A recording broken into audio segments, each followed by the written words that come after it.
ઓરિસ્સા રાજ્યના ગંજામ જિલ્લાના બે ઇસમોને 18 કિલોથી વધુના ગાંજા સાથે સુરતની સારોલી પોલીસે ઝડપી લીધા છે. સુરત પોલીસ કમિશનર અનુપમસિંહ ગહલોતના no drugs in Surat city ના અભિયાન અંતર્ગત ગેરકાયદેસર ડ્રગ્સ,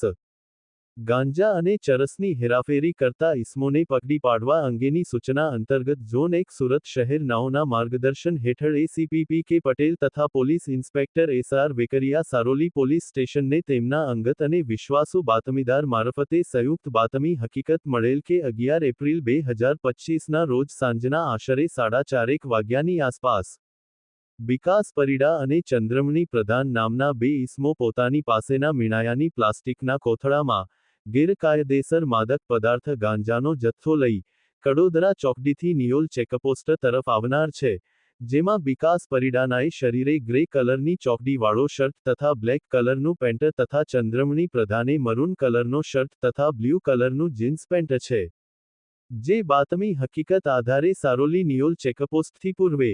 સાબરગામ 3 રસ્તા નજીક કડોદરા સુરત રોડ વાળા સર્વિસ રોડ પાસે જાહેર રોડ ઉપર આરોપીઓ 21 વર્ષીય સ્ટુડન્ટ વિકાસ કંદર્પ પરિડા જે હાલ ગાયત્રી નગર સોસાયટી, અમરોલી અને મૂળ ગંજામ ઓડિશાવાસી થતા બીજો 24 વર્ષીય ખેડૂત ચંદ્રમણી પ્રભાકર પ્રધાન જે પણ ગંજામ ઓડિશાવાસીનાઓ પાસેથી માદક પદાર્થ ગાંજો જેનું કુલ વજન 18.177 ગ્રામ, જેની કુલ કિંમત 1,81,770 ની મત્તા સાથે ઝડપી પાડી ઉપરોક્ત ગાંજો આપનાર ભુવા પાંડી તથા ગાંજો આપનાર કાના પરિડા ઓડિશા વાળાનાઓને બંનેને વોન્ટેડ જાહેર કરી કાયદેસરની કાર્યવાહી કરેલ છે. કેમેરામેન સાબિર અલી સૈયદ સાથે કાદિર શેખ, કર્તવ્ય ગુજરાત ન્યૂઝ સુરત.